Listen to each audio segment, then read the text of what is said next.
président du Conseil européen a eu un échange téléphonique avec le secrétaire général Tô Lâm pour féliciter le Vietnam à l'occasion du 50e anniversaire de la réunification nationale.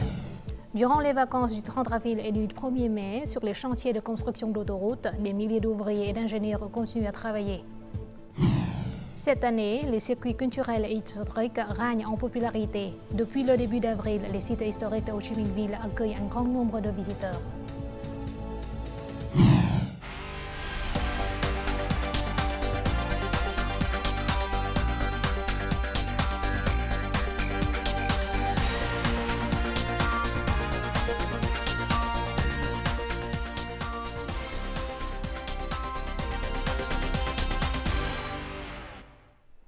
Mesdames et messieurs, bonjour, bienvenue au journal francophone.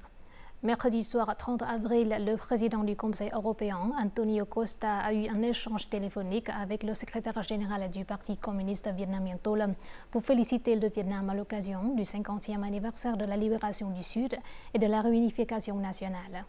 Monsieur Costa a salué cet événement historique majeur non seulement pour le peuple vietnamien, mais pour la conscience mondiale. Il a souligné que l'UE et le Vietnam étaient des partenaires importants, fiables et stables, affirmant que notre pays constituait un pilier de la politique de l'Union en Asie du Sud-Est. Il a également plaidé pour un renforcement des relations bilatérales au niveau supérieur. De son côté, le secrétaire général Tô Lâm a réitéré la volonté du Vietnam de développer une politique extérieure multilatérale, équitable et mutuellement bénéfique, en particulier avec l'UE, en faveur d'un commerce équilibré et durable. Les deux dirigeants ont convenu d'intensifier la coopération au sein des forums multilatéraux et ont exprimé leur soutien à une résolution pacifique des différends en mer orientale, conformément au droit international, pour préserver la paix, la stabilité et la liberté de navigation dans la région. Le Premier ministre Phạm Minh Chính a signé une dépêche officielle demandant l'accélération des travaux de construction de la ligne ferroviaire Lào Cai, Hanoï, Haiphong. Le message officiel a été adressé au ministre de la Construction, des Affaires étrangères, de l'Agriculture et de l'Environnement et des Finances et aux localités concernées. Le ministre de la Construction a été chargé de collaborer étroitement avec les autorités locales afin d'accélérer l'expropriation, l'identification, la réinstallation, les études de site et la rédaction d'une étude de faisabilité qui doit être achevée d'ici 2025, préparant ainsi le lancement des travaux le 19 décembre 2025. Et durant les vacances du 30 avril et du 1er mai de cette année, sur les chantiers de construction d'autoroutes, des milliers d'ouvriers et d'ingénieurs continuent à travailler jour et nuit. Ils veillent à ce que le projet soit mené à bien comme prévu par le mouvement d'émulation 500 jours et nuits de compétition pour réaliser 3000 km d'autoroute. État de lieu à Phu Yen, une localité traversée par plus de 90 km d'autoroute. Depuis plusieurs mois, M. Lam et d'autres ouvriers sont régulièrement présents sur le chantier du projet d'autoroute Chi Thạnh Vân Phong. Dans ce volet, les entrepreneurs maintiennent encore 45 chantiers, plus de 500 équipements et 1300 travailleurs. Je travaille de l'après-midi jusqu'à 23 h. Nous ne prenons pas de vacances pour terminer ce projet à temps. Sur ce projet, nous effectuons de nombreux travaux. Aujourd'hui, 1er mai, nous organisons un petit repas sur le chantier pour les ouvriers. Pendant les 5 jours de vacances, le jour comme la nuit, les ouvriers du chantier de construction de l'autoroute traversant Phu Yen continuent à travailler d'arrache-pied. Les conditions de construction ont été très difficiles, mais personne n'a été absent. Les ouvriers travaillent la nuit pour assurer l'avancement des travaux du 2 septembre. Tout le monde s'est porté volontaire et a accompli sa tâche avec joie. Le projet de la section Quy Nhơn Chi Thạnh a réalisé 71% de la valeur du contrat. Le tronçon Chi Thạnh Vân Phong a atteint 73% de la valeur du contrat. Grâce à des efforts conjoints, ce projet contribuera à achever le projet d'autoroute dans les délais prévus. Dans la province de Bình Dương, le vice-premier ministre Nguyễn Chí Dũng a assisté à la cérémonie d'inauguration de la deuxième phase de construction de l'usine de puces semi-conductrices d'ATP, la première au Vietnam entièrement pilotée par des développeurs locaux. Avec un investissement total de près de 100 millions de dollars américains, l'usine CT Semiconductor s'étendra sur 30 000 mètres carrés. Une fois achevée, elle devrait produire jusqu'à 2 millions de puces semi-conductrices par mois et sera officiellement opérationnelle cette année. L'usine est conçue pour suivre un modèle de cycle complet conforme aux normes de l'industrie 4.0, couvrant la recherche, la formation, la conception, le traitement par photolithographie, l'assemblage, les tests et le packaging avancé, le tout développé et géré par les experts vietnamiens. Les trois moteurs économiques traditionnels, à savoir les investissements, les exportations et la consommation, sont désormais renforcés par la science, la technologie, l'innovation et la transformation numérique. Le gouvernement et le Premier ministre insistent sur l'importance de développer à la fois les facteurs de croissance traditionnels et nouveaux. Cette double approche permettra de maintenir la progression continue et de consolider la dynamique du premier trimestre, contribuant ainsi à l'atteinte des objectifs de croissance économique de cette année. Au premier trimestre, cette usine de composants technologiques DI a enregistré un chiffre d'affaires de 300 millions de dollars, soit une augmentation de 20% par rapport à l'objectif prévu. Après avoir démarré avec 4 sites, l'entreprise prévoit désormais de doubler sa capacité de production grâce à son expansion. Nous avons fixé notre objectif de chiffre d'affaires à 1,2 milliard de dollars. Afin de préparer notre plan d'expansion, nous avons acquis un terrain de 240 000 m² à Annam pour y construire de nouvelles usines en août. Avec une croissance économique au premier trimestre classée parmi les 10 premières du pays, la province de Annam vise un objectif de croissance annuelle de 10,5%. Au deuxième trimestre, la province se concentrera sur l'accélération des investissements publics, la promotion de la croissance du secteur privé, l'attraction des investissements directs étrangers et le développement de ressources humaines de haute qualité. Nous souhaitons renforcer la collaboration entre la province, les établissements d'enseignement et les entreprises. Cela stimulera la productivité du travail, réduira les coûts et renforcera la compétitivité de la région. La province de Photo, quant à elle, maintient sa forte performance industrielle, avec une production en hausse de plus de 40% au cours des premiers mois de l'année. La province soutient activement les grands projets d'investissement direct étrangers dans divers secteurs, notamment les composants électroniques, les briques, le carrelage et l'ameublement. Nous disposons de terrains disponibles, de parcs industriels bien développés dotés d'infrastructures solides et d'un mécanisme politique ouvert pour attirer les investisseurs. Malgré une croissance positive au premier trimestre, le contexte mondial reste imprévisible. Pour maintenir cette dynamique, les localités doivent optimiser leurs ressources tout en améliorant leurs mécanismes politiques et en simplifiant leurs procédures commerciales. Ces mesures contribueront à atteindre l'objectif national de croissance de 8% ou plus pour cette année, ouvrant la voie à une croissance à 2 chiffres dans les années à venir. Un demi-siècle après la réunification nationale, Ho Chi Minh Ville renaît des cendres de la guerre pour devenir la locomotive économique du Vietnam. D'une croissance modeste du PIB de plus de 2% après la guerre, la ville maintient actuellement une forte croissance de 7 à 10% par an. Aujourd'hui, la ligne de métro 1 Bến Thành Suối Tiên, le centre financier, le centre d'innovation et le parc industriel technologique ont transformé la ville en une métropole moderne et dynamique avec une main-d'œuvre hautement qualifiée. 50 ans après la libération du Sud et la réunification nationale, Ho Chi Minh Ville a connu des périodes de croissance économique à 2 chiffres. De nombreux projets phares comme la ligne de métro Bến Thành Suối Tiên, le pont Ba Son ou le tunnel Thủ Thiêm ont été construits, contribuant à changer l'apparence de la ville. Ho Chi Minh Ville a une tradition, malgré les difficultés, on trouve toujours des moyens de les surmonter et on n'abandonne jamais. Les entreprises publiques, privées et étrangères constituent les 3 principaux piliers qui soutiennent ensemble la croissance économique de la métropole du Sud. Ho Chi Minh Ville possède une capacité impressionnante à absorber les technologies et les innovations étrangères. L'augmentation des investissements dans les infrastructures et la création d'un centre financier international sont des moteurs du développement de la ville.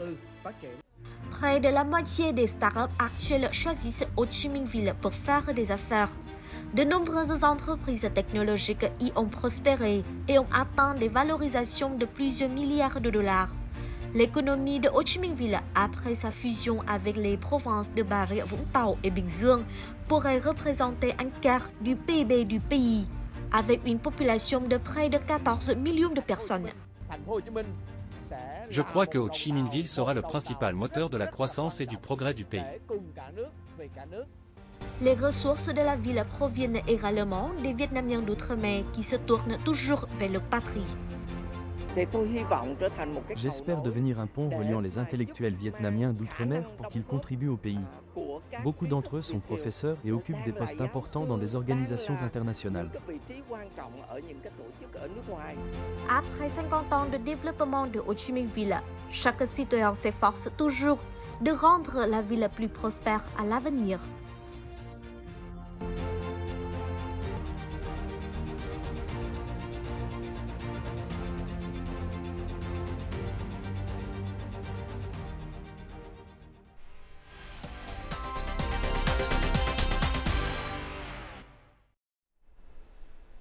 Passons tout de suite à d'autres informations de l'actualité. Une cérémonie s'est tenue jeudi matin à la prison A2 sous la tutelle du ministère de la Sécurité publique dans le district de Dien Ranh, province de Thanh Hoa, pour annoncer l'amnistie présidentielle de 2025.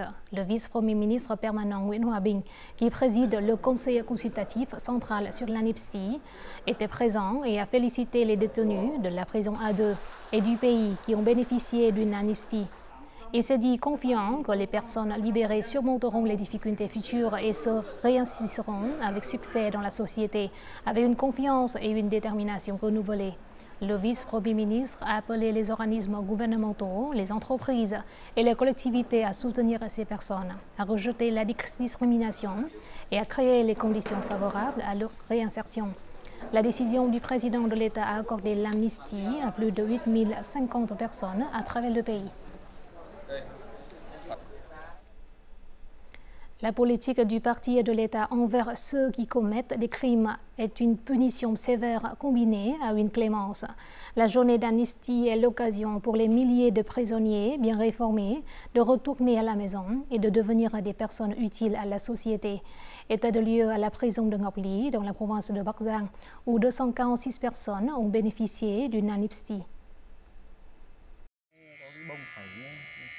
Après avoir purgé près de 5 ans de sa peine ici, M. Da a dû payer le prix de ses actes illégaux. Grâce à de bons résultats de réadaptation, il a été libéré 3 ans plus tôt que prévu. Depuis 5 ans, ses 2 enfants n'ont pas leur père à leur côté. En enfreignant la loi, j'ai manqué à mon devoir de père et je le regrette beaucoup. Après avoir été libéré, j'essaierai de remplir mes responsabilités envers mes enfants et mes parents. Mes enfants m'encouragent toujours à essayer de bien me réformer pour retourner bientôt avec la famille.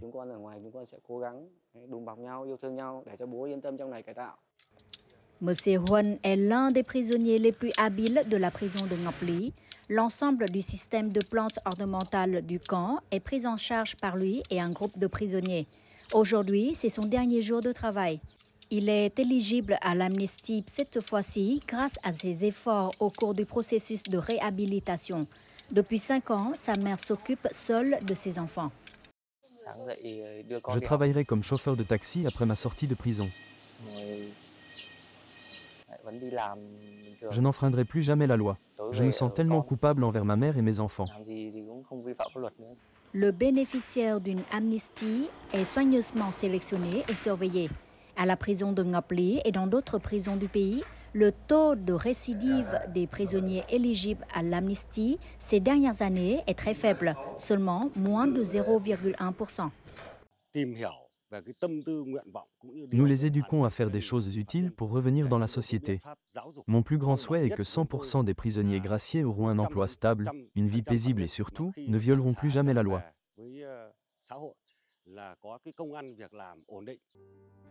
Les vêtements du prisonnier seront renvoyés au camp.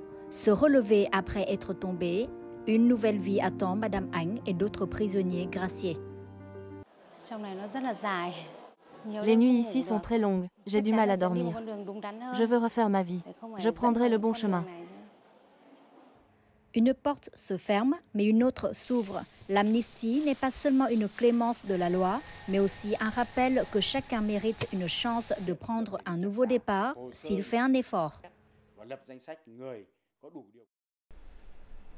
À l'occasion du 50e anniversaire de la libération du Sud et de la réunification nationale, une semaine de cinéma a été lancée dans le pays par le département du cinéma du ministère de la Culture, des Sports et du Tourisme. Cet événement se déroule dans tout le pays jusqu'au 20 mai. Au programme, le long métrage Le clair de lune de l'enfance et les documentaires tels que Compagnie 915, La flamme éternelle, Le président Ho Chi Minh et la capitale millénaire. Au cœur de ma cité bien-aimée, Réunification nationale, La voie choisie et Éveil et résolution. Des films d'animation tels que Le gong de la montagne nue, L'arbre des vœux et Un bouquet pour Oglero sont également à l'affiche. Ces jours-ci, les gens de tout le pays se souviennent de l'histoire héroïque de la nation. C'est pourquoi les circuits culturels et historiques sont choisis par plusieurs touristes. Ils offrent aux visiteurs non seulement l'occasion d'explorer des sites historiques, mais suscitent également la fierté nationale et la gratitude envers les générations qui se sont sacrifiées pour l'indépendance et la paix du pays. En avril, les sites historiques de Ho Chi Minh Ville ont accueilli un grand nombre de visiteurs. Des attractions telles que les tunnels de Củ Chi, le palais de l'indépendance et le bunker des commandos de Saigon ont connu une augmentation de 20 à 30% du nombre de visiteurs en glissement annuel. Être témoin des changements actuels ne fait qu'accroître notre gratitude pour les sacrifices des générations précédentes. Avec le désir d'en apprendre davantage sur l'histoire et d'explorer le patrimoine, de nombreux touristes ont choisi le circuit Ho Chi Minh Ville Tây Ninh.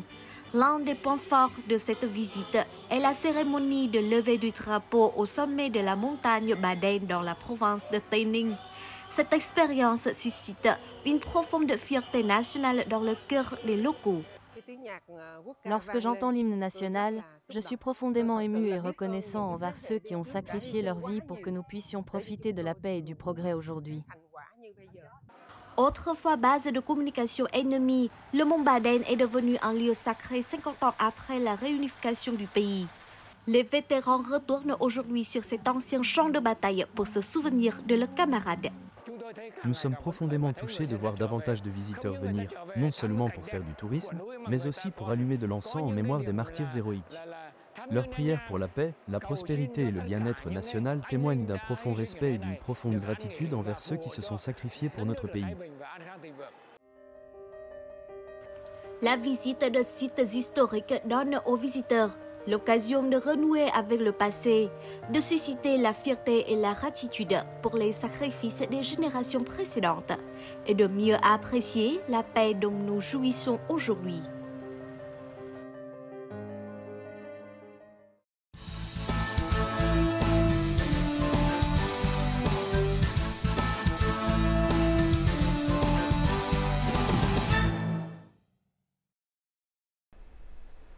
Que diriez-vous d'une tasse de café à l'œuf? Ce breuvage original a fait la renommée du café Giang, un endroit préféré des Hanoïens, mais aussi des visiteurs étrangers venant à Hanoï.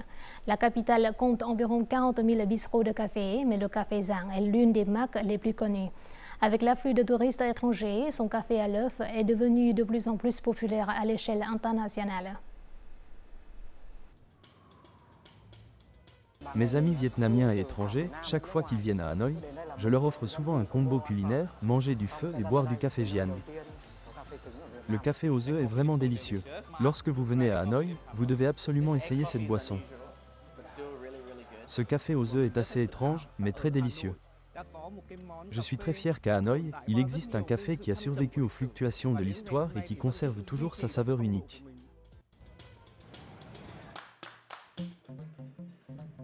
Le café de Hanoï est à l'image du mode de vie des Hanoïens. Les gens aiment souvent se promener dans les vieilles rues, se détendre avec une tasse de café noir glacé et un journal tout en regardant la rue. Que ces activités déroulent d'un profond amour du café ou simplement d'une habitude ancrée dans la vie, il est indéniable que le café joue un rôle important dans la vie quotidienne des Hanoïens. Le café Giang est le berceau du café aux œufs de Hanoï, C'est une boutique au style vintage typique de la capitale. Il faut traverser une petite ruelle et monter au deuxième étage de la maison, située dans la rue Nguyễn Hữu Huân, au cœur du vieux quartier. Les petites chaises et les tables en bois rappellent la beauté de la période de subvention. Cependant, l'attraction principale du Zang Café réside dans son célèbre café aux œufs, une boisson si populaire qu'elle est devenue un phénomène attirant les amateurs de café du monde entier.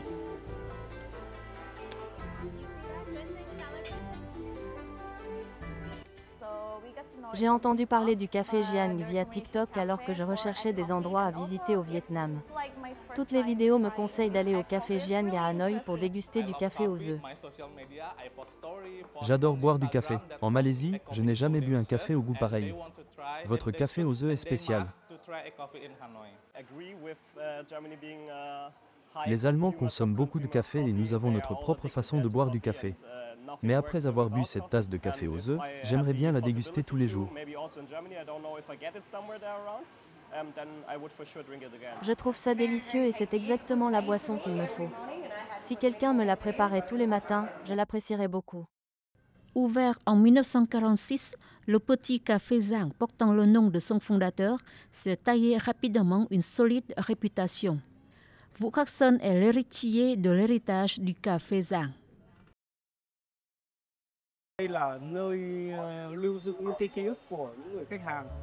Le café Zang est fier d'être un lieu qui préserve les souvenirs des clients. Ce n'est pas un très bel espace ou un point check-in pour les jeunes. Je pense que Zang Café contribue à préserver les images de Hanoï et les souvenirs de nombreuses générations de Hanoïens.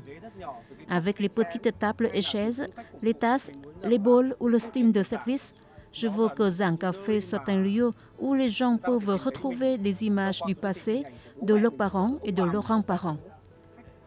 Les touristes nationaux et internationaux auront également le sentiment d'avoir découvert le Hanoï d'antan. Une chose très heureuse est que Zang a inventé le café aux œufs. La créativité est la clé de notre réussite. Zang est une marque traditionnelle, mais nous continuons d'avancer. Après de nombreuses années, nous offrons désormais des dizaines d'autres plats liés aux œufs. Cela montre que les marques traditionnelles comme la nôtre, si elles veulent survivre et se développer dans le contexte actuel, en plus de préserver la tradition et d'assurer la qualité, elles doivent également constamment se mettre à jour. Les principaux produits du café Zang reflètent la créativité des Hanoïens dans la création de saveurs de café uniques et durables. La culture du café est un héritage des Vietnamiens datant de plus de 80 ans. L'histoire du café Zang nous aide à mieux comprendre pourquoi le café de Hanoï est si populaire. C'est une saveur enracinée dans le patrimoine, reflétant l'histoire et la narration culturelle qui ont rapproché cette boisson du monde.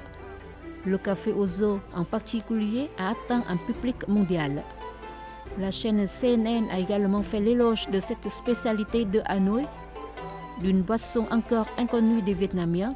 Elle est aujourd'hui devenue une culture du café qui attire l'attention des amis internationaux.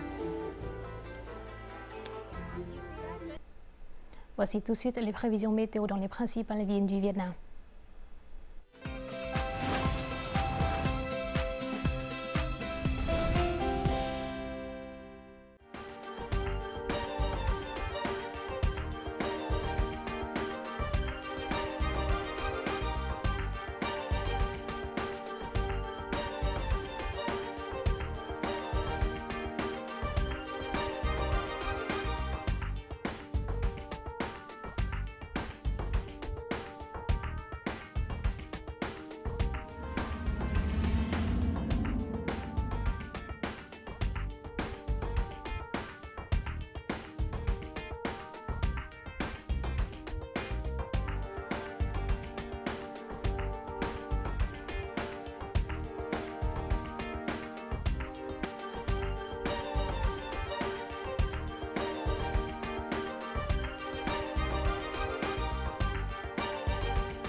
C'est la fin de notre journal francophone. Merci de votre attention. Afin de regarder en ligne les émissions de la chaîne VTV4, veuillez consulter le site web d'abord l'écran. Vous pouvez aussi télécharger l'application VTV Go sur App Store ou Google Play. Au revoir et à la prochaine.